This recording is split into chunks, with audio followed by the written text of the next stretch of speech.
we introduce ourselves again, just for in case? No, but I think Eve can introduce herself. Yeah. No one cares who we are. Yeah. There's 5 people on stage. One of them is pretty. So. Oh, thanks, Bert. Yeah. So John, why don't you go ahead and introduce yourself? So I should go. Okay, here. Let me go. Who are we sitting with? Right. I'm Eve Roth. I am a Virutal Production Supervisor and lead VAD artist at 4Wall. So what does that mean? Yes, right. Great question. That means on set, I am the person that directly interfaces with the gaffer, the DP, the director, to do all of our car process, all of our virtual production shoots, and then on the other side of it, I do all of the virtual art direction. So anything having to do with 3D content creation goes through me and our team here. We actually built this scene that you're seeing behind us, which I was really excited to build. It was a nice break. We work a lot with ESPN, so this was a fun mix-up from concrete. What was the ideation stage for this? Like, how'd you come up with the concept? So Francesca is our junior 3D artist, and her and I work on ESPN a lot, and we were trying to brainstorm what to do here, and we wanted something that was like just really fun and playful. And I don't know, honestly, how we came up with it. We were just like, oh, it's going to be a treehouse. Because that's kind of like a fun place to hang out in. We were kind of going with the, like, podcast, cozy idea. But then it has to be a big enough space to make sense for virtual production. And we don't want to do it in, like, an indoor room. Because everybody does that, you know. I get it. If you saw a picture of all of us, you'd be like, treehouse, like, you know what I mean? This makes sense, yeah. They'd build a sick It's all they can afford. There's a lot of worse options for us to be in right now. Right. I don't know, man. The price of wood is pretty high right now. So with something like that, you said you work with like the DPs and the gaffers a lot, but this seems more like production design. Do you work with the art team as well to figure these kind of things out? Absolutely. It depends on what kind of virtual production we're doing, but we do interface a lot with the art directors because if we're doing something like this that's like full set extension, we want the fake world to blend into what they're actually bringing to the stage. So we'll work a lot with like scanning elements that they're already building to bring those into the scene, or just trying to make sure that it fits the world that they're building practically. But we do interface a lot with them. Yep. So when you build something like this, is there like a template, or is it everything built from scratch? There's no template. When I was first starting out to build this scene, I gray boxed it. Well, I went online and I searched treehouse, and I got a bunch of ideas. And then I gray boxed it because I like to work in the 3D space first because it's just faster and you get a better sense of scale and space. So I gray boxed out the shapes of everything first, and then I knew we were going to have an army of interns coming in the next week. So as soon as they got here, I sent them out to finish building everything else. A lot of that you see behind you is built all by them or by me and Francesca. There are a couple of things that come from Quixel Megascans. Like some of the beams are Megascans, some of the textures as well, just because there's a great wealth of resources that we can pull from quickly because we only had 10 days to pull this together. So we relied heavily on that as well. So we have one camera here that moves. Yes. And when it moves, one of our backgrounds moves as well. Can you talk a little bit about like the moving through a 3D element? Like what programs are you using? How are you mapping that kind of thing? Like, so the scene is running in Unreal Engine that is being put on the wall via render stream in Disguise, and we're also tracking the camera. There's a couple of different ways you can track cameras, but that's how we're putting it on the wall. so is it a keyframe like in Unreal that's mapped to that, or is it actually like the fact that camera's moving is moving the virtual camera? The fact that camera is moving the virtual camera behind you. That's how we, like when we talk about inner and outer frustum, we are talking about what the camera sees, and that is typically being tracked by the camera's movement. There's lots of different ways you can do camera tracking. And then the outer frustum is normally static or somewhat static so that you can maintain your lighting while the rest of the scene moves in parallax.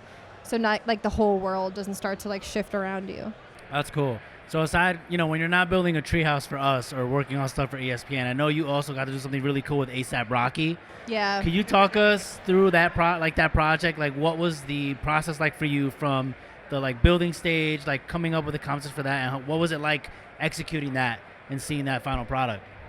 That was really fun. It was really fun, especially because we were using a tilt shift camera, which created a really interesting look on the stage, which I had never done before. But the whole idea of that content was to make it seem as if they were miniatures. So it was really fun. There was a lot of like big cereal boxes and like super large fantastical elements. Interestingly enough, we did not use tracking for that shoot, even though it was 3D, mostly because of budgetary reasons. So for that shoot, we basically had to shift the camera perspective in engine to what they kind of looked like on the locked off shot. And then we would roll and then we'd move on to the next segment. But we also had, because it was like a miniature race car, the scene would move and we had the ability to change the speed at which they were rolling. Yeah, it was really fun. They were in these like mini cars too. It was really cool. That's awesome. You said it was your first time using like a tilt shift lens on that. Was that the other reason why you guys did locked off stuff? Because it was kind of hard getting that data into the camera to work with that type of lens? I think it was more of a stylistic choice than anything, and made it easier for post because they had to do so much VFX work on that afterwards to like get the street in and everything. What's it like walking through talent with that stuff? Like ASAP Rocky, like walking him through how it works, how it's going to look in post so he understands how it's all going to be executed.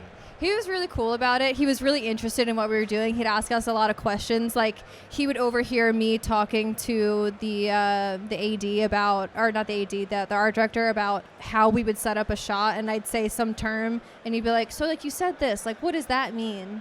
And it was really cool him trying to like understand. Honestly, he was more, I think, concerned about all the prosthetics that were on him than he was about like everything else. He was in there for like 4 hours putting stuff on.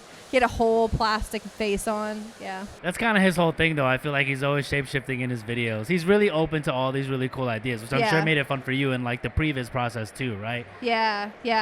What's that timeline usually like for you? Or at least ideally, what's the kind of timeline that you like for previs when it comes, because you're doing everything before you get on set, and then you're probably tweaking on set too, right? Yeah, absolutely. I mean, we like to start out as far out as we can. We can get up to like, maybe we have 2 weeks of build time for the content. That's like minimum.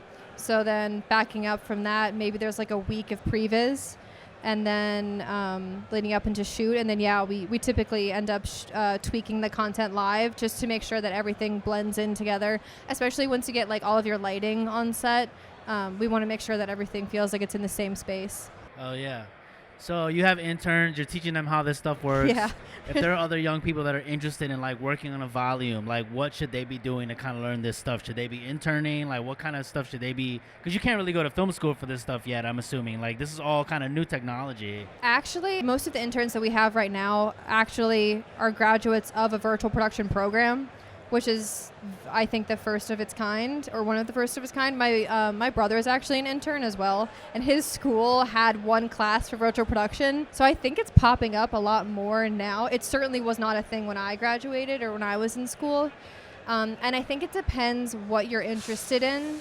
If virtual production, like a course or a degree in that, makes sense for you. If you are more interested in the virtual art department side of things, I think being a CG generalist is a great place to start, or even coming from the game environment, or like, gaming, because you understand how to build scenes correctly for the wall, because we always have to maintain our frame rate depending on what we're shooting in, and it's a whole, that like optimizing the scene is a whole process in and of itself, and making sure it's built properly. So there's like the virtual art side of things, and then there's the more technical side of things. You could be a disguise operator.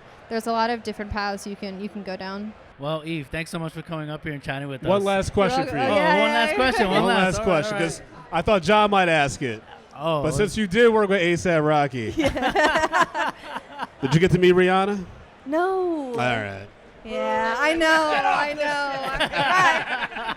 We appreciate you, though. Yeah, thank y'all. Thank you so much. Yeah, thank you. And thank you for your design. This is awesome. Yeah, thank you for designing. This looks fantastic, by the way. I hope you like your treehouse. We love all the Easter eggs that you put in here for us. There's so many Easter eggs. A lot of them were the kids' ideas. So I didn't even notice the 4-wall like carved into the tree. Yeah, we etched it I into just the tree. saw that one. Yeah. What's your favorite Easter egg in here?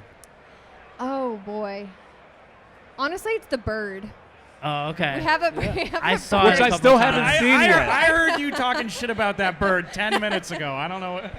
It's really that's there. There it is. Perfect timing. That was beautiful That was timing. It's perfect. fast. That was great. That was Okay, good. it's That was fast. good. I thought it was going to be like lingering. No, it's fast. Okay. Yeah. Okay. Hell yeah. Well, Eve, thanks again for Yes, coming up thank here, you for so making much. this awesome set for us. And Of for course, coming here of to chat course. with I'm us. glad y'all like it.